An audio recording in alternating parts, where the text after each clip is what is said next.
नमस्कार दोस्तों, मैं Dharmendra Verma online study with DK में आपका बहुत बहुत स्वागत करता हूं। जैसा कि आज क्या स्पेशल है, तो आज बाल विकास में स्पेशल है आपका अभिप्रेरणा मोटिवेशनल। ये टोटल 82 प्रश्न लेकर आया हूं, यानी कि अभिप्रेरणा आज हम यहाँ पर खत्म कर देंगे। छोटे से छोटा बड़ा से बड़ा प्रश्न इस वीडियो के माध्यम से आपको मिलेगा। जिस प्रश्न को समझाने लायक होगा उस प्रश्न को समझाया भी जाएगा, तो स्किप नहीं करना है, वीडियो को पूरा देखना है। अंत में जरूर बताना है कि वीडियो आपको कैसा लगा। यदि वीडियो थोड़ा बहुत भी अच्छा लगे तो आपको क्या करना है, वीडियो को लाइक करना है, चैनल को सब्सक्राइब कर लेना है। शुरुआत करते हैं। देखिए, अंग्रेजी भाषा का मोटिवेशन शब्द किस लैटिन शब्द से बना हुआ है? मूवर से, मूव से, मोटिव से या फिर मूवर्स से। यहां पर देखिए, आप आपका आकलन भी कर सकते हैं कि इस प्रकार के यदि आपके सामने 82 प्रश्न हैं तो उसमें आप कितने नंबर ला सकते हैं। तो यहां पर आप आपका आकलन भी कर सकते हैं। तो पूछा गया है भैया कि अंग्रेजी भाषा का जो मोटिवेशन शब्द है ये किस लैटिन शब्द से बना हुआ है, तो करेक्ट आंसर आपका क्या होगा, मूवर से, है ना। मूवर के साथ साथ यदि यहाँ पर मोटम भी आता, MOTUM, मोटम, है ना, क्योंकि जो आपका मोटम है यही इसका दूसरा रूप है मूवर का। कह सकते हैं कि भैया मोटिवेशन शब्द की जो उत्पत्ति है वो लैटिन भाषा के मोटम या फिर जो आपका मूवर है इस शब्द से हुई है, जिसका अर्थ क्या होता है यदि हिंदी में पूछ ले तो आपको पता होना चाहिए, गति करना। क्या होता है, गति करना, है ना। याद रखिएगा, इंपोर्टेंट आगे पूछा जाएगा। तो करेक्ट आंसर आपका क्या होगा यहाँ पर, पहला वाला, है ना। मूवर यदि विकल्प में ना हो, मोटम हो, तो भी वो क्या होगा, आपका करेक्ट आंसर होगा। इस बात का आपको विशेष ध्यान रखना है ना। चलिए, दूसरा प्रश्न पूछा गया भैया, अभिप्रेरणा को कहा गया है, क्या कहा गया है? सीखने का स्वर्ण पथ कहा गया है, अनिवार्य स्थिति कहा गया है, सीखने का मुख्य कारक, या फिर ये सभी। तो याद रखिएगा, अभिप्रेरणा को सीखने का स्वर्ण पद भी कहा गया है, अनिवार्य स्थिति भी कहा गया है और सीखने का मुख्य कार्य भी कहा गया है। तो यहां पर क्या होगा, ये सभी होगा। याद रखिएगा, अभिप्रेरणा को सीखने का स्वर्ण पद कहा गया है, साथ में अधिगम का हृदय भी इसको कहा जाता है, अभिप्रेरणा का कहा जाता है, अधिगम का हृदय कहा जाता है, जीवन की सफलता का आधार इसे कहा जाता है, अधिगम का प्रमुख कारक कहा जाता है अभिप्रेरणा को, अधिगम की अनिवार्य स्थिति कहा जाता है, साथ में अधिगम का सर्वोत्तम राजमार्ग भी कहा जाता है। और ये जो अधिगम का सर्वोत्तम राजमार्ग है ये एक प्रकार की परिभाषा है, आगे हम इस पर डिस्कस करेंगे। जो मैंने बताया उनको याद रखिएगा, यदि इसके अलावा जो मैंने बताया वो आ जाए तो भी आपको ध्यान रखना है। यहां पर करेक्ट आंसर क्या होगा आपका, ये सभी होगा, है ना। चलिए, अगला प्रश्न, यह कथन किसका है कि अभिप्रेरणा किसी कार्य को प्रारंभ करने, जारी रखने अथवा नियंत्रित करने या नियमित करने की प्रक्रिया है? ये किसके द्वारा कहा गया? भाई, जो अभिप्रेरणा है वो कार्य करने को प्रारंभ करने के साथ साथ जारी रखने की प्रक्रिया बता रहा है यहाँ पर, है ना। नियंत्रित करने के साथ में नियमित करने की प्रक्रिया है, किसके द्वारा बताई गई है? मैकडोगल, गुड, स्टाउट या फिर रेवर। इंपोर्टेंट कथन है, जितने भी कथन है इंपोर्टेंट है उन्हीं को रखा है। करेक्ट आंसर होगा ये गुड के द्वारा कहा गया है, बी वाला विकल्प आपका करेक्ट होगा। अभिप्रेरणा के यहाँ पर प्रकार पूछे गए भैया, कितने प्रकार होते हैं? 1, 2, 3 या फिर 4? कितने प्रकार होते हैं सभी को पता है, सरल सा प्रश्न है। 2 प्रकार के होते हैं, एक होता है आंतरिक, है ना, एक होता है आंतरिक और एक होता है बाह्य, है ना, जिसे आप दोनों को नकारात्मक और सकारात्मक भी कह सकते हैं ना। तो एक होता है आंतरिक अभिप्रेरणा और दूसरा होता है बाह्य अभिप्रेरणा। 2 प्रकार के अभिप्रेरणा के प्रकार होते हैं, याद रखिएगा, इंपोर्टेंट है, कभी भी किसी भी रूप में आपसे पूछा जा सकता है। अगला प्रश्न है, मूल प्रवृत्तियों का जो सिद्धांत है किसने दिया? काफी इंपोर्टेंट आईएमपी प्रश्न, ध्यान दीजिएगा। मूल प्रवृत्तियों का जो सिद्धांत है ये किसके द्वारा दिया गया? मैकडोगल, गुड, स्टाउट या फिर रेवर? तो करेक्ट आंसर आप सभी को पता होगा, यह मैकडोगल के द्वारा दिया गया है। इन्होंने मूल प्रवृत्तियां कितनी बताई हैं, है ना, 14 मूल प्रवृत्तियां बताई हैं। याद रखिएगा, इंपोर्टेंट है, एक एक करके आगे हम इनके बारे में भी जानेंगे। याद रखिएगा, 14 मूल प्रवृत्तियां और 14 ही इनके द्वारा संवेग बताए गए हैं। तो यहां पर पहला वाला विकल्प आपका सही होगा, है ना। चलिए, अगला प्रश्न, अब्राहम मास्लो ने अभिप्रेरणा के कितने प्रकार बताए हैं? अभी हमने जाना था कि भैया अभिप्रेरणा कितने प्रकार की होती है, सीधे सीधे प्रश्न पूछा गया था, और 2 प्रकार की होती है, आंतरिक अभिप्रेरणा और बाह्य अभिप्रेरणा। यहाँ पर अब्राहम मास्लो के अनुसार पूछा गया भैया कितने प्रकार की होती है, तो होती तो इनके भी यहाँ पर पहले विकल्प पढ़ लेते हैं ताकि आपको समय मिल जाए इसका आंसर देने के लिए। 1, 2, 3, 4। तो जैसे कि अभिप्रेरणा के बारे में हमने जाना था भाई 2 प्रकार की होती, वैसे ही अब्राहम मास्लो ने भी अभिप्रेरणा के कितने प्रकार बताए हैं? 2 ही प्रकार बताए हैं। एक बताया जन्मजात, एक बताया जन्मजात और दूसरा बताया अर्जित, है ना। जैसे जैसे प्रश्न आगे बढ़ते जाएंगे हम इनके बारे में एक एक करके आपको बताते जाएंगे। याद रखिएगा, अब्राहम मास्लो ने अभिप्रेरणा के 2 प्रकार बताए, जन्मजात और अर्जित, है ना। चलिए, अगला प्रश्न, अभिप्रेरणा अधिगम का सर्वोत्तम राजमार्ग है, जैसे कि मैंने आपको बताया था, कथन है और काफी अच्छा कथन ही पूछा जा सकता है, आईएमपी है। अभिप्रेरणा अधिगम का सर्वोत्तम राजमार्ग है, ये किसके द्वारा कहा गया? मैकडूगल, गुड, स्किनर या फिर यूं। याद रखिएगा, इंपोर्टेंट कथन है, ये स्किनर के द्वारा कहा गया कि जो अभिप्रेरणा है वो क्या है? अधिगम का सर्वोत्तम राजमार्ग है ना, राजमार्ग है। ये तीसरा वाला विकल्प आपका करेक्ट होगा। थॉमसन ने अभिप्रेरणा के कितने प्रकार बताए हैं? जैसा कि हमने अभिप्रेरणा के आपको सीधे सीधे बताए 2 प्रकार। थॉमसन के अनुसार अब आपको बताना है कि 1, 2, 3, 4 क्या होगा। तो जैसा कि 2 मैंने आपको बताए थे, सीधा अभिप्रेरणा का बताया था और मैस्लो का बताया था, उनके द्वारा भी 2 ही प्रकार बताए हैं और इनके भी द्वारा 2 ही प्रकार बताए हैं। थॉमसन के द्वारा भी अभिप्रेरणा के 2 ही प्रकार बताए हैं। इनके द्वारा बताया गया, पहला आपका बताया गया स्वाभाविक, पहला कौन सा बताया गया है? स्वाभाविक, और दूसरा कृत्रिम। स्वाभाविक अभिप्रेरणा और कृत्रिम अभिप्रेरणा, ये किसके द्वारा बताया गया है? थॉमसन के। सीधे सीधे ये भी प्रश्न आपसे पूछा जा सकता है, तो आपको पता होना चाहिए। जैसे कि प्रकार पूछा गया 2, है ना, तो ये तो सभी को पता है। 2 प्रकार बताए, कौन से बताए हैं ये भी आपको जानकारी होना चाहिए। तो स्वाभाविक अभिप्रेरणा और कृत्रिम अभिप्रेरणा 2 प्रकार के जो प्रकार बताए हैं, ये थॉमसन के द्वारा बताए गए हैं। आगे हम बढ़ेंगे, नवा प्रश्न है, अभिप्रेरणा हमारे क्यों का उत्तर देती है। यहाँ किसका कथन है? काफी इंपोर्टेंट कथन है, आईएमपी कथन, आईएमपी प्रश्न है ये, या फिर आईएमपी कथन आप कह सकते हैं। क्रेच व क्रेचफील्ड के द्वारा, उडवर्थ के, मार्गन के या फिर यूंग के, क्या होगा? सही आंसर इसका होगा आपका क्रेच व क्रेचफील्ड। याद रखिएगा, इनके द्वारा कहा गया है कि अभिप्रेरणा हमारे क्यों का उत्तर देती है। ये कथन क्रेच व क्रेचफील्ड के द्वारा दिया गया है। पहला वाला विकल्प आपका करेक्ट होगा। गेरेट ने अभिप्रेरणा के कितने प्रकार बताए हैं? तो अभी हम देखते आए कि सभी के द्वारा 2 प्रकार बताए हैं, लेकिन याद रखिएगा गेरेट के द्वारा 1, 2, 3, 4 में से 3 प्रकार बताए हैं। इनके द्वारा कितने प्रकार बताए हैं? 3 प्रकार बताए हैं। पहला है जैविक, जिसको आप दैहिक भी बोलते हैं, दैहिक भी कह सकते हैं, है ना। दूसरा है आपका यहां पर मनोवैज्ञानिक,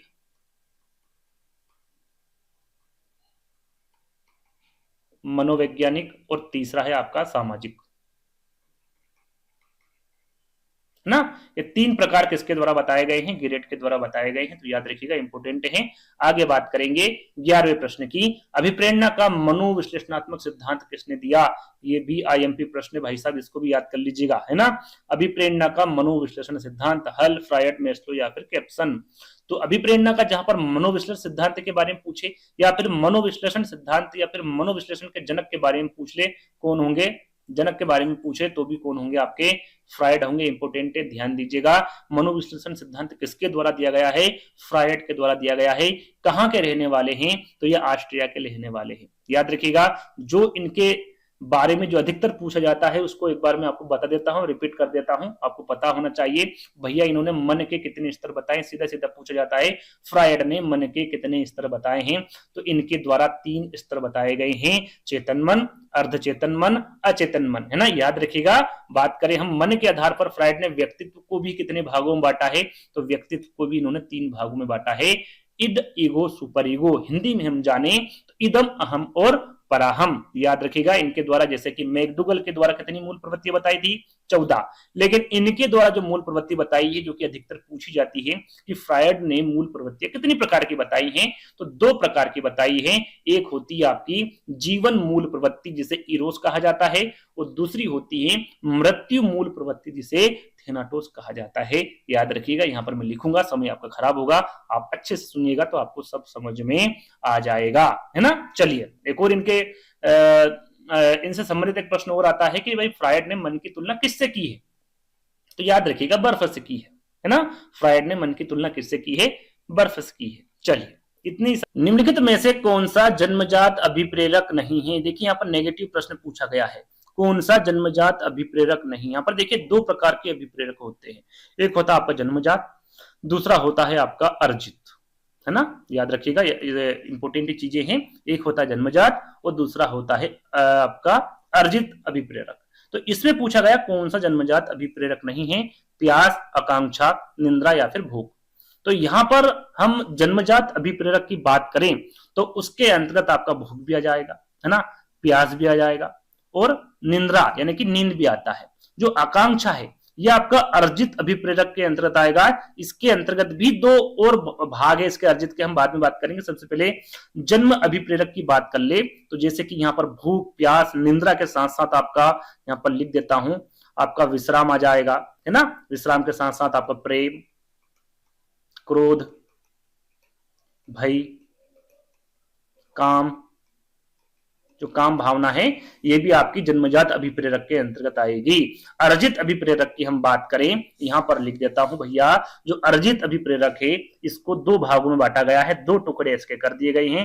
पहला है आपका व्यक्तिगत अर्जित अभिप्रेरक, क्या है, व्यक्तिगत अर्जित अभिप्रेरक, और दूसरा है आपका सामाजिक अर्जित अभिप्रेरक। शॉर्टकट में लिख देता हूं सामाजिक, है ना। व्यक्तिगत आपका आ जाएगा अर्जित अभिप्रेरक और दूसरा है सामाजिक अर्जित अभिप्रेरक। अब बात करें भैया आकांक्षा किसके अंतर्गत आएगा, तो भैया आपका इसमें लक्ष्य आ जाएगा, है ना, आकांक्षा और आदत, ये किसके अंतर्गत आएगी, व्यक्तिगत अर्जित अभिप्रेरक के अंतर्गत आता है। सामाजिक अर्जित अभिप्रेरक की हम बात करें, यहां पर मैं मौखिक रूप से बता देता हूं, 4-5 ही लिखूंगा तो आपका समय खराब होगा। सामुदायिकता की भावना, ये आपका सामाजिक अर्जित अभिप्रेरक के अंतर्गत आएगा। परिवार में रहने की इच्छा, संग्रह प्रवृत्ति और युद्धता की भावना, ये सभी इसके अंतर्गत आएंगे, सामाजिक अर्जित अभिप्रेरक के अंतर्गत आएंगे। ध्यान दीजिएगा, जन्मजात अभिप्रेरक अलग है और अर्जित अभिप्रेरक अलग है, इनके दोनों के अंतर्गत अलग अलग चीजें आती हैं जो कि मैं आपको बता चुका हूं, है ना। चलिए यहां पर आंसर मैं आपको बता चुका हूं, बी वाला होगा आकांक्षा, है ना। चलिए अगला प्रश्न, अभिप्रेरणा का प्रत्याशा सिद्धांत सीधा सीधा पूछा गया भैया। अभिप्रेरणा का प्रत्याशा सिद्धांत, ये भी इंपोर्टेंट है, कर्टलेविन, सेल्डन, मेस्लो या फिर ब्रूम के द्वारा। तो प्रत्याशा सिद्धांत के बारे में कभी भी पूछे आपका सही आंसर क्या होगा, यह विक्टम ब्रूम के द्वारा दिया गया है, डी वाला विकल्प आपका करेक्ट होगा। अगला प्रश्न, किसके अनुसार अभिप्रेरणा व्यवहार को जागृत करने, क्रिया के विकास का पोषण करने तथा उसकी विधियों को नियमित करने की प्रक्रिया ही, कथन किसके द्वारा कहा गया है, मैकडूगल, कैप्सन, स्किनर या फिर यूंग।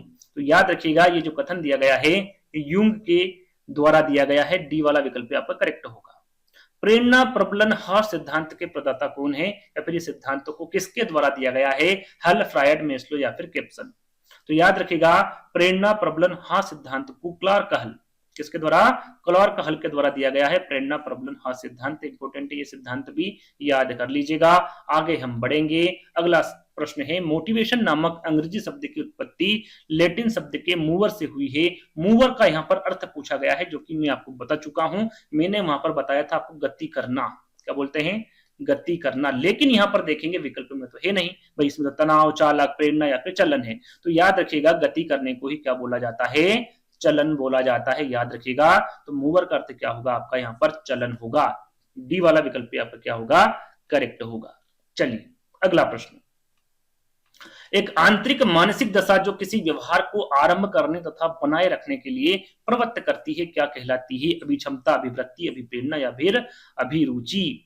तो एक आंतरिक मानसिक दशा जो किसी व्यवहार को आरंभ करने तथा बनाए रखने के लिए प्रवृत्त करती है, ये जो कथन आप टाइप कह सकते हैं, तो ये किसके बारे में बता रहा है, अभिप्रेरणा के बारे में बता रहा है। अभिप्रेरणा यहाँ पर क्या होगा, आपका करेक्ट आंसर होगा। अगला प्रश्न है, कथन दिया हुआ है कि भैया अभिप्रेरणा व्यक्तियों की दशा का वह समूह है जो किसी निश्चित उद्देश्य की पूर्ति के लिए निश्चित व्यवहार को स्पष्ट करती है। ये जो कथन है किसके द्वारा दिया गया है, मैकडूगल, कैप्सन, स्किनर या फिर यूंग। करेक्ट आंसर होगा ये मैकडूगल के द्वारा दिया गया कथन है, पहला वाला जो विकल्प होगा ये आपका करेक्ट होगा। चलिए अगला प्रश्न पूछा गया है कि मूल प्रवृत्तियों को 14 प्रकार से किसने वर्गीकृत किया है। ये मैं आपको बता चुका हूं, ड्रेवल, मैकडूगल, थॉर्नडाइक या फिर वुडवर्थ। सभी को पता है, सरल सा प्रश्न है भाई। 14 प्रकार की जो मूल प्रवृत्तियां बताई गई है ये मैकडूगल के द्वारा बताई गई है। कौन सी मूल प्रवृत्तियां हैं आगे हम एक एक करके आपको जानकारी देंगे, है ना। अगला प्रश्न पूछा गया है, मैस्लो का सिद्धांत किस पर आधारित है, भावनाओं पर, इच्छाओं पर, आवश्यकताओं पर या फिर कार्यों पर। तो मैस्लो का जो सिद्धांत है ये याद रखिएगा आवश्यकताओं पर आधारित है। किस पर, आवश्यकताओं पर आधारित है। तीसरा वाला विकल्प आपका सही होगा, क्योंकि इनकी द्वारा जो सिद्धांत दिया है वो दिया है आवश्यकताओं का पदानुक्रम सिद्धांत। कौन सा दिया है, आवश्यकताओं का पदानुक्रम सिद्धांत किसके द्वारा दिया गया है, मैस्लो के द्वारा दिया गया है। चलिए अगला प्रश्न, प्रणोद का सिद्धांत पूछ ले भैया, आपसे पूछा गया है यहाँ पर प्रणोद का सिद्धांत किसके द्वारा दिया गया, हल, फ्रायड, मेस्लो या फिर मैकडूगल। तो प्रणोद को यहाँ पर देखिए, यदि इसको पूरा हम देखें तो प्रणोद अवकलन सिद्धांत इसे कहते हैं। ये शॉर्टकट दे दिया है, प्रणोद अवलोकन अवकलन सिद्धांत के बारे में पूछे या फिर सीधा सीधा प्रणोद का सिद्धांत पूछे, करेक्ट आंसर आपका क्या होगा, ये हल के द्वारा दिया गया। किसके द्वारा, हल के द्वारा, पहला वाला विकल्प आपका करेक्ट होगा। मैकडूगल के अनुसार प्रत्येक मूल प्रवृत्तियों से संबंध होता है। देखिए यहाँ पर मैं जितनी भी मूल प्रवृत्तियां हैं इसके बारे में इस प्रश्न में ही बताऊंगा। तो यहाँ पर हम बात कर ले जैसे कि इनके द्वारा मूल प्रवृत्तियों के साथ साथ क्या बताए गए हैं, संवेग भी बताए गए हैं। अब कौन सा संवेग सकारात्मक है, कौन सा संवेग नकारात्मक है, उसके बारे में भी चर्चा करेंगे। सबसे पहले आंसर जान लेते हैं कि मैकडूगल के अनुसार प्रत्येक मूल प्रवृत्ति से संबंध होता है। जैसे कि मैं आपको बता चुका हूं अभी, किससे संबंध रखता है, ये संवेग से संबंधित रखता है। यहाँ पर एक फोटो आपको दिख रहा होगा, इस फोटो के माध्यम से आप समझेंगे, सारी चीजें आपको क्लियर हो जाएगी। तो मैं थोड़ा सा इसको सेट कर लेता हूं पहले। चलिए देखिए, मैकडूगल के द्वारा 14 मूल प्रवृत्तियां तथा उनसे संबंधित संवेग, मूल प्रवृत्तियां संवेग है ना, एक मिनट थोड़ा सा, चलिए यहीं तक होगा ये, है ना। तो देखिए यहां पर एक तरफ दे रखा है आपका प्रवृत्तियां, मूल प्रवृत्तियां दे रखी है, यहां पर आपका संवेग दे रखा है, और यहां पर कौन सा संवेग सकारात्मक है या फिर नकारात्मक है ये दिया हुआ है। तो यहां पर देखिए, देखेंगे हम संतान कामना, ह्रास, शरणागति, जिज्ञासा, आत्मगौरव, संग्रहण, है ना, और रचना धार्मिकता, ये 7 मैंने आपको बताए, 1 2 3 4 5 6 और ये 7, ये जो 7 मैंने मूल प्रवृत्तियां बताई हैं उनके संवेग आप यहाँ पर देख सकते हैं। और ये जितने भी मैंने आपको संवेग बताए हैं या फिर मूल प्रवृत्तियां बताई है, सभी के सभी क्या है, सॉरी यहाँ तक है ना, ये सभी के सभी क्या है, सकारात्मक संवेग है। याद रखिएगा, संतान कामना में वात्सल्य आएगा, हास में आमोद आएगा, शरणार्थी गति में करुणा आएगा, जिज्ञासा में आश्चर्य, आत्मगौरव में आत्म अभिमान, संग्रहण में अधिकार, और रचना धार्मिकता में कृतिभाव, ये सभी के सभी क्या है, सकारात्मक संवेग के अंतर्गत है।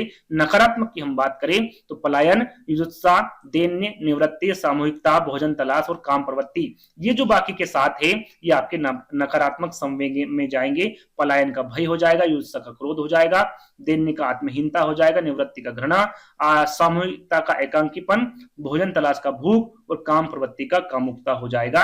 ये सभी के सभी किसके अंतर्गत आएंगे, नकारात्मक संवेग के अंतर्गत आएंगे। फोटो खींच लीजिएगा, जब भी आपको समय मिले पढ़ लीजिएगा। थोड़ा सा मैं साफ कर देता हूं ताकि आप इसको अच्छे से फोटो ले सके, क्लियर आ जाए आपको, है ना। जब भी आपको समय मिले पढ़ लीजिएगा, ये आगे पूछे जा सकती है आपसे, है ना। चलिए, आपने स्क्रीनशॉट ले लिया होगा, आगे बढ़ेंगे। अगला प्रश्न है आपका, मूल प्रवृत्तियों की एक प्रमुख विशेषता है जो पाई जाती है, केवल मनुष्यों में पाई जाती है, केवल बिल्लियों तथा चूहों में, सभी प्राणियों में, तथा यहाँ जन्मजात व प्राकृतिक होती है, या फिर केवल कलाकारों में पाई जाती है। किस में पाई जाती है, तो हमेशा याद रखिएगा जहां पर मूल प्रवृत्ति की बात आ जाए तो वो जन्मजात होती है, यानी कि सभी प्राणियों में, तथा यहाँ क्या होती है, जन्मजात और प्राकृतिक होती है मूल प्रवृत्ति। तो तीसरा वाला विकल्प आपका क्या होगा, करेक्ट होगा।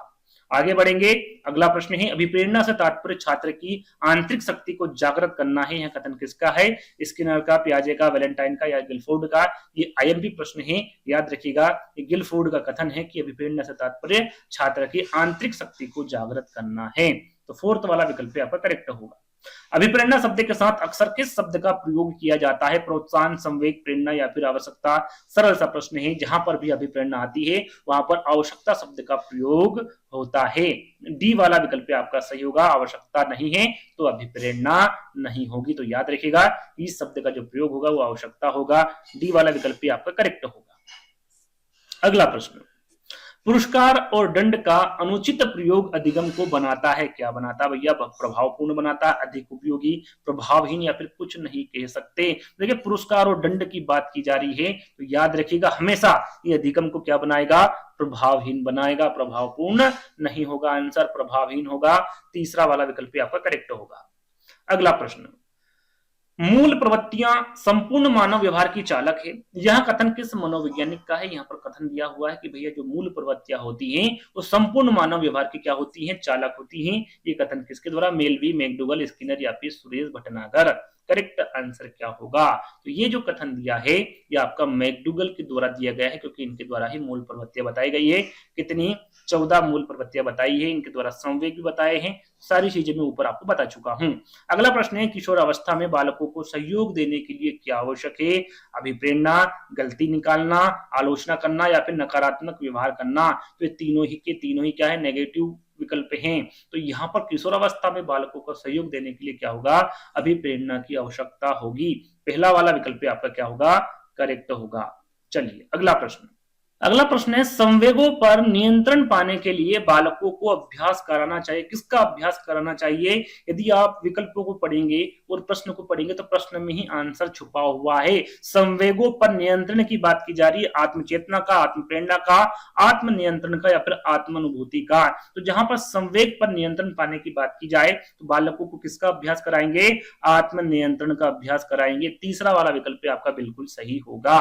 अगला प्रश्न पूछा गया है, उपलब्धि अभिप्रेरणा का सिद्धांत किसके द्वारा दिया गया?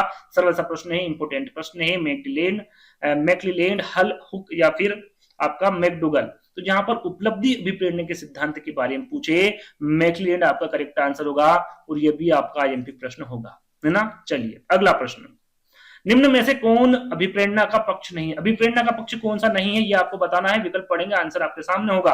आवश्यकता, दबाव, ड्राइविंग, जिसको प्रेरित बोलते हैं, प्रोत्साहन। यदि आप विकल्प को ध्यान से देखेंगे तो आपका आवश्यकता, ड्राइव जिसे प्रेरित कहते हैं, जिसको प्रोत्साहन कहते हैं, ये सभी के सभी अभिप्रेरणा के पक्ष होंगे। दबाव क्या होगा? नहीं होगा, है ना। तो यहां पर आंसर क्या होगा आपका? फोर्थ वाला होगा। चलिए अगला प्रश्न, प्राथमिक आवश्यकताओं को रिक्त स्थान आवश्यकता से भी जाना जाता है। दैहिक, मनोदैहिक, सामाजिक या फिर मनोसामाजिक।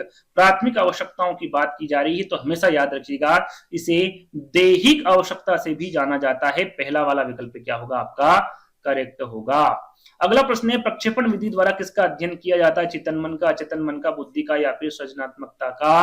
करेक्ट आंसर होगा प्रक्षेपण विधि जहां पर आए इसमें अध्ययन किया जाता है आपका अचेतन मन का। किसका? अचेतन मन का। बी वाला विकल्प आपका करेक्ट होगा। आवश्यकता का सिद्धांत, जैसा कि हमने अभी थोड़ी देर पहले ही जाना था भैया, आवश्यकता का सिद्धांत या फिर आवश्यकता पदानुक्रम का सिद्धांत किसके द्वारा दिया गया है? अब्राहम मास्लो, फ्रायड, स्किनर या फिर मैकडूगल। तो अब आवश्यकता का जो सिद्धांत है ये अब्राहम मास्लो के द्वारा दिया गया सिद्धांत है। पहला वाला विकल्प आपका करेक्ट होगा। मेस्लो के अभिप्रेरणा सिद्धांत को कहा जाता है, जैसा कि अभी हमने जाना भाई ये सिद्धांत किसके द्वारा दिया गया। अब इस प्रश्न को पलट दिया गया है, प्रश्न को उत्तर, उत्तर को प्रश्न बना दिया गया है। तो मेस्लो के अभिप्रेरणा सिद्धांत को क्या कहा जाता है? 4 विकल्प पढ़ने की आवश्यकता नहीं है। आवश्यकता पदानुक्रम का सिद्धांत, पहला वाला विकल्प क्या होगा आपका? करेक्ट होगा। अगला प्रश्न,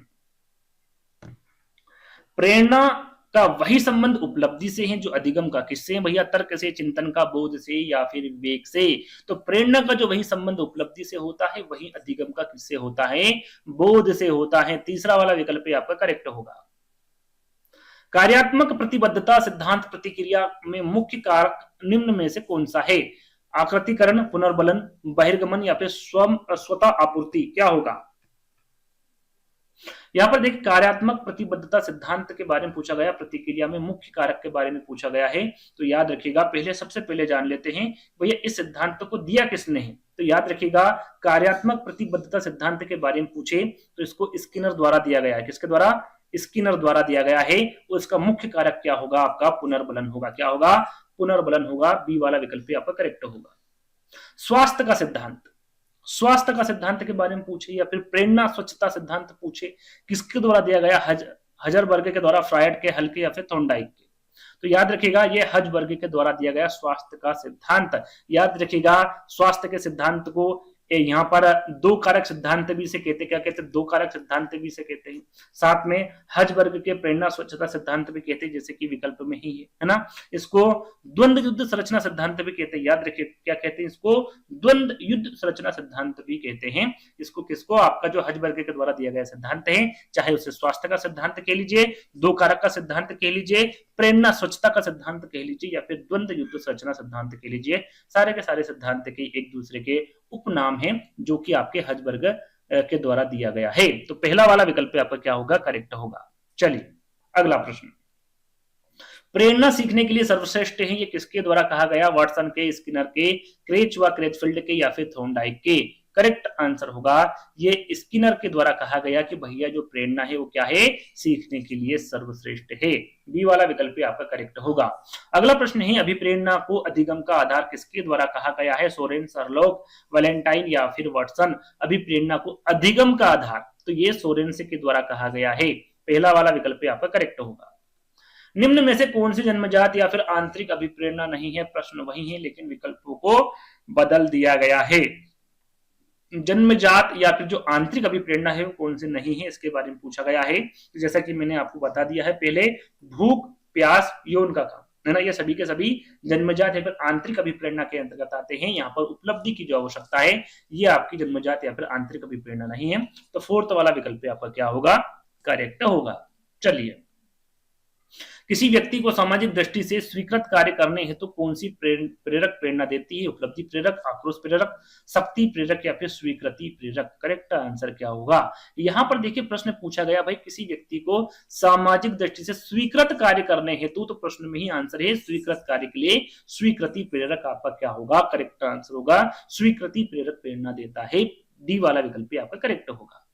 प्रेरक प्राणी में विद्यमान शारीरिक एवं मनोवैज्ञानिक दशाएं हैं जो उसे निश्चित विधियों के अनुसार कार्य करने के लिए उत्तेजित करती हैं। प्रेरक की इस परिभाषा को देने वाला कौन है, सेफर ने दी है, गेट्स एवं अन्य, ब्लेयर एवं अन्य या फिर मार्शल। ये जो परिभाषा दी गई है ये किसके द्वारा दी गई है, तो याद रखिएगा ये गेट्स और अन्य के द्वारा दी गई परिभाषा है। चलिए अगला प्रश्न, मैकडूगल के अनुसार मूल प्रवृत्ति जिज्ञासा का संबंध किस संवेग से है, भय से, घृणा से, आश्चर्य से या फिर भूख से। मैंने 14 मूल प्रवृत्तियां और उनके द्वारा जो संवेग दिए गए हैं उनके बारे में आपको बता दिया है। तो यहाँ पर जो जिज्ञासा है उसके बारे में पूछा गया है। तो करेक्ट आंसर क्या होगा आपका, आश्चर्य होगा।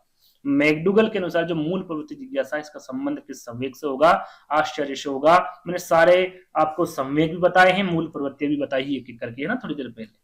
चलिए, अभिप्रेरणा की व्याख्या जन्मजात मूल प्रवृत्तियों के आधार पर की जा सकती है, किसके द्वारा कहा गया, मैकडूगल, कर्ट लेविन, फ्राइड या फिर स्किनर, किसके द्वारा कहा गया। तो याद रखिएगा अभिप्रेरणा की व्याख्या जन्मजात मूल प्रवृत्तियों के आधार पर की जाती है। ये सरल सा प्रश्न है, देखेंगे प्रश्न में उत्तर छुपा हुआ है, मैकडूगल के द्वारा कही गई है। अगला प्रश्न है निम्नलिखित में से कौन सा जन्मजात प्रेरक नहीं है, प्रश्न वही है, फिर से यहाँ पर विकल्प बदल दिए गए हैं। एक होता है जन्मजात प्रेरक और दूसरा होता है अर्जित अभिप्रेरक। जैसे कि मैंने आपको बताया था तो यह भूख, प्यास, नींद ये तीनों ही जन्मजात प्रेरक है। आदत क्या है, अर्जित प्रेरक है ना। यहाँ पर जो तीसरा वाला विकल्प होगा ये आपका करेक्ट होगा। चलिए, प्रोत्साहन का सिद्धांत किसके द्वारा दिया गया भैया, स्किनर, कॉफमैन एवं बाउल्स के द्वारा, वैलेंटाइन या फिर वाटसन। जहां पर प्रोत्साहन सिद्धांत आए करेक्ट आंसर आपका क्या होगा, कॉफमैन एवं बाउल्स, बिल्कुल करेक्ट आंसर होगा। बी वाला विकल्प आपका क्या होगा, करेक्ट होगा। चलिए अगला प्रश्न, पुरस्कार एवं दंड क्या है भैया, सकारात्मक प्रेरक है, स्वाभाविक प्रेरक है, कृत्रिम प्रेरक है या फिर प्राकृतिक है। तो यहाँ पर देखिए, यहाँ पर पुरस्कार एवं दंड की बात की जा रही है, स्वाभाविक तो होता नहीं है, सकारात्मक ये होगा नहीं है ना, प्राकृतिक ये होगा नहीं, क्या होगा, ये कृत्रिम प्रेरक होगा। क्या होगा, कृत्रिम प्रेरक है आपका पुरस्कार एवं दंड। तीसरा वाला विकल्प आपका क्या होगा, करेक्ट होगा। चलिए, फ्राइड ने बताया कि व्यक्ति में दो मूल प्रवृत्तियां पाई जाती है, उसके नाम यहाँ पर पूछे गए हैं। जैसे कि मैंने दो मूल प्रवृत्तियां आपको बताई थी, जीवन मूल प्रवृत्ति और दूसरा बताया था मृत्यु मूल प्रवृत्ति। अब यहाँ पर आप देखेंगे भैया जीवन मूल प्रवृत्ति तो लिखा हुआ है या फिर जीवन मूलक भी कहते हैं, लेकिन दूसरा कहाँ है, मृत्यु मूल प्रवृत्ति। तो याद रखिएगा भैया जो मृत्यु मूल प्रवृत्ति जिसे थेनाटोस कहते हैं उसे व्रत मूलक भी कहते हैं, ये याद रखिएगा। जीवन मूलक और व्रत मूलक ये आपका क्या होगा, करेक्ट आंसर होगा, है ना। चलिए, जॉन पी डिसेको ने अभिप्रेरणा के कितने घटक बताए, 1 2 3 4। तो इनके द्वारा 4 बताए गए भैया अभिप्रेरणा के घटक, कितने, 4 बताए गए हैं, बता देता हूं। पहला है आपका उत्तेजना, पहला कौन सा है, उत्तेजना। दूसरा है आकांक्षा, तीसरा है प्रोत्साहन, चौथा है आपका दंड। देखिए ये याद कर लीजिएगा अभी फिलहाल में, और याद करना ही है क्योंकि आगे ये प्रश्न पूछ जाएगा कि भाई डिसेको ने अभिप्रेरणा के जो 4 घटक बताए हैं उसमें से एक घटक कौन सा नहीं, ये प्रश्न आएगा। तो आपको इन चारों के बारे में पता होना चाहिए ना, मैं पूछूंगा आगे और ये प्रश्न आएगा ही, है ना। तो फोर्थ वाला विकल्प आपको क्या होगा, करेक्ट होगा। चलिए अगला प्रश्न, निम्नलिखित में से कौन सा एक अभिप्रेरणा अभिप्रेरित शिक्षण का संकेत होता, अभिप्रेरित शिक्षण का संकेत यहाँ पर पूछा गया है, कौन सा होता है कक्षा में अधिकतम उपस्थिति, बच्चों द्वारा प्रश्न पूछना, कक्षा में एकदम खामोशी, गृह कार्य पूर्ण करना। अभिप्रेरित शिक्षण के बारे में पूछा गया भैया, तो उसके लिए बच्चों द्वारा जो प्रश्न पूछेंगे तभी वो अभिप्रेरित होंगे। बी वाला विकल्प क्या होगा आपका करेक्ट होगा। मूल प्रवृत्तियां कैसी होती है? जन्मजात होती है, अर्जित होती है, जन्मजात व अर्जित होती है, या फिर इनमें से सभी होती हैं? तो मूल प्रवृत्तियां जो होती हैं वो याद रखिएगा जन्मजात होती है। कैसी होती हैं? जन्मजात होती हैं। पहला वाला विकल्प आपका करेक्ट होगा। अब्राहम मास्लो ने आवश्यकता के प्रकार कितने बताए हैं? 4, 5, 6 या फिर 7? देखिए यहां पर अब्राहम मास्लो की बात की जा रही है, पिरामिड के आधार पर इनके द्वारा बताया गया था भैया आवश्यकता के प्रकार। मैं डायरेक्टली यहां पर बताऊंगा, है ना। तो यहां पर इनके द्वारा कितने प्रकार बताए? 5 बताए हैं। पहले नंबर पर आता है आपका शारीरिक आवश्यकता। याद रखिएगा, यदि आपसे सीधा सीधा पूछे कि भाई प्राथमिक आवश्यकता के इनके अनुसार जो आवश्यकता के प्रकार बताए हैं, इसमें प्राथमिक आवश्यकता कौन सी है या फिर निम्न अवस्था कौन सी है, तो शारीरिक आवश्यकता बताइएगा। याद रखिएगा, इंपोर्टेंट है। जैसे कि ये पूछा जा सकता है भाई उच्चतम स्तर कौन सा है ना, तो वो तो आपका आत्मबोध होगा, मैं बताऊंगा आपको। लेकिन निम्न स्तर पूछ ले या फिर प्राथमिक स्तर पूछ ले तो शारीरिक आवश्यकता होगी, ये आपको ध्यान रखना है। पहले नंबर पर आ जाएगा आपका शारीरिक आवश्यकता, दूसरे नंबर पर आएगा आपका सुरक्षा की आवश्यकता, तीसरे नंबर पर आएगा आपका आत्मसम्मान की आवश्यकता, और 5वें नंबर पर आएगा आत्मबोध की आवश्यकता, जो कि उच्चतम स्तर के अनुसार, इनके अनुसार उच्चतम स्तर बताया गया है आत्मबोध की आवश्यकता को। ये आपको ध्यान रखना है। मैंने मौखिक यहाँ पर आपको बता दिया, लिखूंगा समय खराब होगा, है ना। ये आपको पता होना चाहिए 5 आवश्यकताओं के बारे में। आगे अगला प्रश्न है, निम्नलिखित में से जन्मजात अभिप्रेरक कौन सा है? निंद्रा, खेल, प्रशंसा, क्रोध। देखिए इस प्रश्न को हम छोड़ देते हैं। क्यों छोड़ देते हैं? थोड़ा सा विकल्प रखने में थोड़ा सा मिस्टेक हुई है, उसके लिए हम आपसे क्षमा चाहते हैं। क्योंकि यहाँ पर देखिए निंदा भी दे रखा, क्रोध भी दे रखा, दोनों क्या है? दोनों ही जन्मजात अभिप्रेरक के अंतर्गत आते हैं। तो इस बात का विशेष ध्यान रखिएगा। इस प्रश्न को हम यहाँ पर छोड़ देते हैं। इसमें आंसर आपके 2 हो गए, है ना। चलिए आगे बढ़ेंगे। निम्न में से कौन से प्रेरकों का वर्गीकरण गेरेट द्वारा किया गया है? जैसे कि मैंने आपको बताया था भाई, गेरेट ने कितने प्रकार की अभिप्रेरणा बताई, कितने प्रकार बताए हैं? तो कितने प्रकार बताए थे? मैंने आपको 3 प्रकार बताए। गेरेट द्वारा अभिप्रेरणा के 3 प्रकार बताए गए हैं। कौन कौन से? प्रेरकों के 3 प्रकार बताए। कौन कौन से बताए थे? मैंने आपको दैहिक बताया था, मनोवैज्ञानिक बताया था और सामाजिक बताया था। कहां पर है ये? 4th वाले विकल्प में है, और यही क्या होगा आपका करेक्ट आंसर होगा। देखिए इस प्रकार से प्रश्न पूछा जाता है। जैसे कि मैंने आपको बताया था किसने कितने प्रकार बताए, वो विशेषकर आपको ध्यान रखना है कि इसी प्रकार के प्रश्न आपसे पूछे जा सकते हैं। अगला प्रश्न है आपका, अभिप्रेरणा पर किस कारक का प्रभाव नहीं पड़ता है? अभिप्रेरणा पर वो कौन सा कारक है जिसका प्रभाव नहीं पड़ेगा? आवश्यकता का बिल्कुल पड़ेगा भैया, आवश्यकता का पड़ेगा, वातावरण का पड़ेगा, जन्मजात का पड़ेगा, लेकिन भौतिक संरचना का नहीं पड़ेगा। बी वाला विकल्प आपका क्या होगा? करेक्ट होगा। अगला प्रश्न, गिलफोर्ड के अनुसार संवेगों के प्रकार कौन सा नहीं है? देखिए इनके अनुसार प्राथमिक, द्वितीय और नवीन होगा, है ना, कृत्रिम नहीं होगा। गिलफोर्ड के अनुसार जो संवेगों का प्रकार नहीं होगा वो कृत्रिम नहीं होगा। 4th वाला विकल्प आपका करेक्ट होगा। निम्नलिखित में से जन्मजात अभिप्रेरक नहीं। देखिए यहां पर प्रश्न पूछा गया नेगेटिव। प्रश्न बहुत सारे पूछे गए हैं आपके इस वीडियो में, लेकिन विकल्पों को यहां पर बदला भी गया है। जैसे कि मैंने आपको बताया था कि जन्मजात अभिप्रेरक आपका क्या होगा? प्यास भी होगा, निंद्रा भी होगी और भूख भी होगा। रुचि नहीं होगी भैया, तो रुचि आपका क्या होगा? यहाँ पर करेक्ट आंसर होगा। अधिगम तक पहुंचाने के राजमार्ग को कहते हैं। अधिगम तक पहुंचाने के राजमार्ग को क्या कहते हैं भैया? जैसे कि सीधा सीधा ये कथन था, कथन को प्रश्न में बदल दिया गया है। उद्दीपन, प्रवाहित, संवेदना या फिर अभिप्रेरणा, क्या कहते हैं? तो यहाँ पर क्या कहेंगे? अभिप्रेरणा कहेंगे भैया। अभिप्रेरणा को अधिगम तक पहुंचने का राजमार्ग कहा गया है। ये कथन था, इसको प्रश्न में बदल दिया गया है, तो ये करेक्ट आंसर क्या होगा? आपका अभिप्रेरणा होगा। अगला प्रश्न, रिक्त स्थान को आरंभ करने, जारी रखने तथा नियंत्रित रखने की प्रक्रिया है अधिगम, अभिप्रेरणा, संतुलन या फिर सृजन? क्या है? यहाँ पर भी करेक्ट आंसर क्या होगा? आपका अभिप्रेरणा होगा। अभिप्रेरणा को आरंभ करने, जारी रखने तथा नियंत्रित रखने की क्या है? ये प्रक्रिया है। बी वाला विकल्प आपका करेक्ट होगा। अगला प्रश्न, अभिप्रेरणा के सिद्धांत से संबंधित कौन सा युग्म असंगत है? असंगत को आपको बताना है। उपलब्धि अभिप्रेरणा मैक्लेलेन के द्वारा बिल्कुल करेक्ट होगा।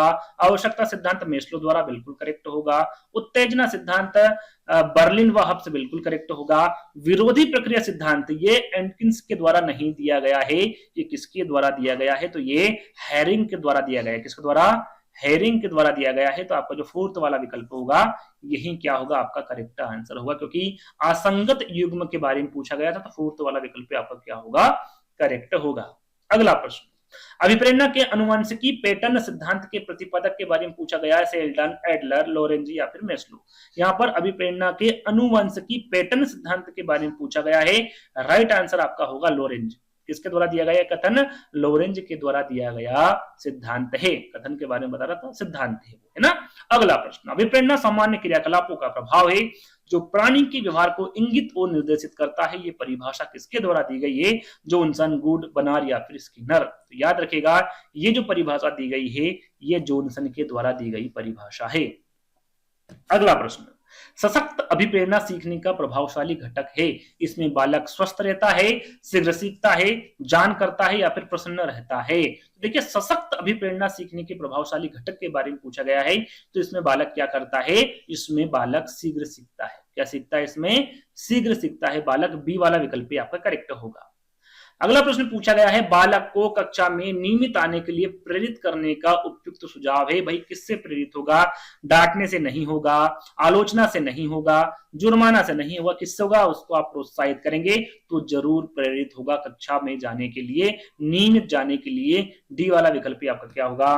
करेक्ट होगा।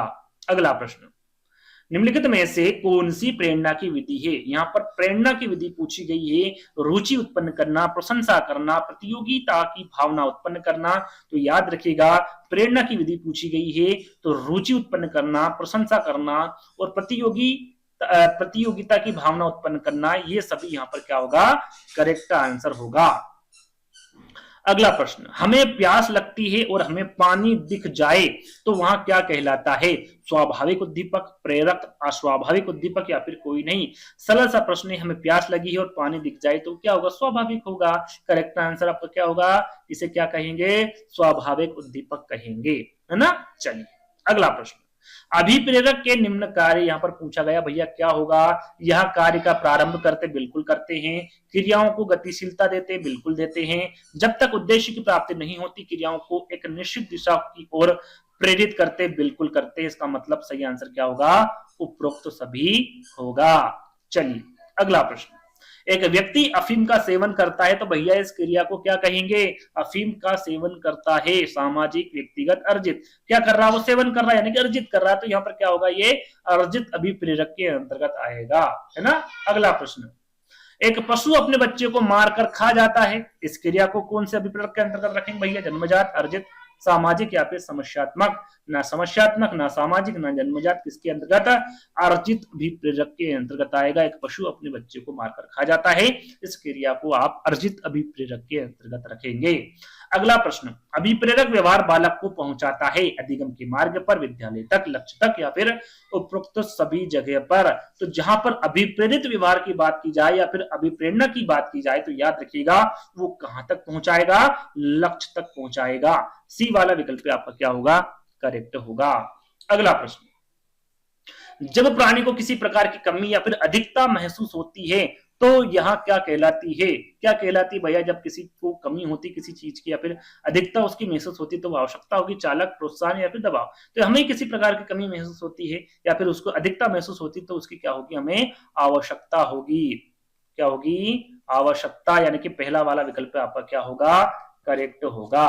अगला प्रश्न, यदि किसी विद्यार्थी को विश्वास है कि किसी पुस्तक से आने वाले प्रश्न पत्र में उस पुस्तक से 4 प्रश्न मिलने की संभावना है तो वहां उस पुस्तक को पूरी पढ़ना चाहेगा। ये उदाहरण किसका है? यानी कि उसको पता चल गया है वह ये जो पुस्तक है इसमें से 4 प्रश्न आने ही वाले हैं तो उस पुस्तक को पढ़ लेता है या फिर पढ़ने की चाह रखेगा। तो इसका यह जो उदाहरण है किसका भैया? आकांक्षा, उत्तेजना, प्रोत्साहन या फिर दंड। तो उसे प्रोत्साहन मिलेगा पढ़ने का। क्यों मिलेगा? क्योंकि उसको पता है कि इसमें 4 प्रश्न आने वाले हैं प्रश्न पत्र में, तो उसको क्या होगा? प्रोत्साहन मिलेगा। तीसरा वाला विकल्प आपका करेक्ट होगा। अगला प्रश्न, किसी प्राणी के उत्तेजित होने की सामान्य अवस्था कहलाती है उत्तेजना, प्रोत्साहन, आवश्यकता या फिर कोई नहीं। प्रश्न को ध्यान से पढ़ेंगे। उत्तेजित होने की जो सामान्य अवस्था होगी वो उत्तेजना ही होगी, है ना। पहला वाला विकल्प आपका करेक्ट होगा। लक्ष्य तक पहुंचने का एक मार्ग पूर्ण साधन होता है। आवश्यकता की पूर्ति होते ही व्यक्ति को रिक्त स्थान की प्राप्ति हो जाती है। यदि उसकी आवश्यकता की पूर्ति हो गई तो उसकी प्राप्ति किसकी हो जाती है? आवश्यकता की, चालक की, स्वाभाविक उद्दीपन की या फिर प्रोत्साहन की? भाई आवश्यकता तो होगी नहीं क्योंकि उसकी आवश्यकता की पूर्ति हो चुकी है, चालक नहीं होगा, है ना। स्वाभाविक उद्दीपक नहीं हो, क्या होगा, उसको प्रोत्साहन की प्राप्ति हो जाएगी, है ना, खुश हो जाएगा, उसकी आवश्यकता की पूर्ति यहाँ पर हो चुकी है। तो डी वाला विकल्प आपका क्या होगा, करेक्ट होगा। अगला प्रश्न, निम्न में से कौन सी विधि अभिप्रेरणा के उचित विधि नहीं है? उचित विधि कौन सी नहीं है? नेगेटिव प्रश्न यहाँ पर सीधा सीधा पूछा गया है। प्रशंसा या निंदा नहीं होगी भैया। ये जो कि अभिप्रेरणा की उचित विधि नहीं है, कौन सी नहीं है? दंड का प्रयोग आप नहीं कर सकते, वो अभिप्रेरित ही नहीं होगा यदि आपने दंड का प्रयोग किया। तो पहला वाला विकल्प आपका सही होगा, 3 विकल्प पढ़ने की आवश्यकता नहीं होगी आपको, है ना, क्योंकि पहला ही आपका करेक्ट आंसर होगा। चलिए अगला प्रश्न, अभिप्रेरणा के संज्ञानवादी व्यवहार सिद्धांत का प्रतिपादन किसके द्वारा किया गया? एडलर थॉर्नडाइक लिखा हुआ यहां पर, है ना,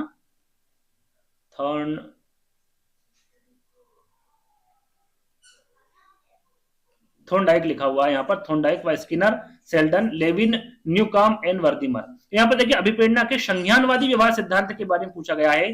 करेक्ट आंसर क्या होगा? लेविन, न्यूकॉम एवं वर्दीमर के द्वारा। डी वाला विकल्प आपका क्या होगा, करेक्ट होगा। अगला प्रश्न है, चालक शब्द का प्रथम बार प्रयोग किसके द्वारा किया गया था? मैकडूगल, स्किनर, वुडवर्थ या फिर मॉर्गन? काफी अच्छा प्रश्न है, इंपोर्टेंट प्रश्न है, ध्यान दीजिएगा। चालक शब्द का प्रथम बार प्रयोग किसके द्वारा किया गया? तो याद रखिएगा ये वुडवर्थ के द्वारा किया गया। किसके द्वारा? वुडवर्थ के द्वारा किया गया। अगला प्रश्न, जॉन पी डिसेको ने अभिप्रेरणा के 4 घटक बताए हैं, उनमें से कौन सा नहीं है? जैसे कि मैंने आपको बताया था भैया, जॉन पी डिसेको ने अभिप्रेरणा के कितने घटक बताए थे? 4 अलग अलग मैंने आपको बताए थे। जैसा कि मैंने बताया था भैया, इससे संबंधित प्रश्न पूछा जाएगा, तो यहाँ पर ये पूछा गया है। तो मुझे लगता है आपको आंसर देना चाहिए 79 का, क्योंकि मैं आपको इंडिकेट भी किया था कि इससे संबंधित प्रश्न में आगे पूछूंगा। तो क्वेश्चन नंबर 79 का आपको देना है आंसर, क्यूज के तौर पर दिया है। इसका आंसर क्या होगा भैया? ए होगा, बी होगा, सी होगा या फिर डी होगा? इसके माध्यम से आप आंसर दीजिएगा कमेंट्स के माध्यम से, वही मैं आपको बता दूंगा कि भैया आपने करेक्ट आंसर दिया है या फिर नहीं, है ना। चलिए अगला प्रश्न, मूल प्रवृत्ति के प्रत्यय का सर्वप्रथम प्रयोग किसके द्वारा किया गया? William James, William McDougall. यदि मैं नहीं भी देता हूं या फिर आपको समझ में नहीं आ रहा है तो वीडियो को थोड़ा सा पीछे ले जाइएगा, आपको समझ में आ जाएगा, क्योंकि मैंने इन चारों घटकों के बारे में बताया है ना। चलिए, मूल प्रवृत्ति के प्रत्यय का सर्वप्रथम प्रयोग किसके द्वारा किया गया? William James, William McDougall, William Easton या फिर गिलफोर्ड। बहुत सारे बच्चे यहाँ पर गलती करेंगे, मुझे पता है, यहाँ पर मैकडूगल अधिकतर बच्चे लगाएंगे, तो मैकडूगल इसका करेक्ट आंसर नहीं होगा। मूल प्रवृत्ति के प्रत्यय का जो सर्वप्रथम प्रयोग किया है यह विलियम जेम्स के द्वारा किया गया। किसके द्वारा? विलियम जेम्स के द्वारा किया गया है। याद रखिएगा, इस संप्रत्यय का सर्वप्रथम प्रयोग विलियम जेम्स ने किया है। इसे पूर्ण और व्यवस्थित रूप से सिद्धांत का जो प्रतिपादन किया है वो किया है विलियम मैकडूगल ने, इसीलिए इनको जनक माना जाता है मूल प्रवृत्ति का। लेकिन संप्रत्यय का सर्वप्रथम प्रयोग पूछे तो वो विलियम जेम्स होगा, ये आपको याद रखना है, इंपोर्टेंट है ना। चलिए, लक्ष्य तक पहुंचने का एकमात्र साधन कौन सा है? दंड है, प्रोत्साहन, चालक या फिर आकांक्षा? लक्ष्य तक आपको पहुंचना है तो उसके लिए प्रोत्साहित होना बहुत जरूरी है, तो प्रोत्साहित आपका क्या होगा? करेक्ट आंसर होगा। अगला और अंतिम प्रश्न, जैसा कि मैंने आपको बताया टोटल 82 प्रश्न आपके इस वीडियो के माध्यम से दूंगा। तो 82 यानी कि लास्ट प्रश्न है, मानवतावादी मनोवैज्ञानिक के आध्यात्मिक जनक किसे कहा जाता है? इंपोर्टेंट प्रश्न है, याद कर लीजिएगा। अब्राहम मास्लो, रोजर्स, मार्क्स या फिर डेल? क्या होगा? तो मानवतावादी मनोविज्ञान के आध्यात्मिक जनक के बारे में पूछे तो अब्राहम मास्लो होंगे। करेक्ट आंसर पहला वाला होगा। आई होप आपको ये वीडियो पसंद आया होगा, आपने यहाँ पर आपका आकलन भी किया होगा, तो बताइएगा इन 82 प्रश्नों में आपको कितने नंबर आ रहे हैं। यदि इसी प्रकार के और वीडियो चाहिए तो कमेंट्स के माध्यम से बता सकते हैं, जल्दी ही हम उस वीडियो का भी लेकर आ जाएंगे।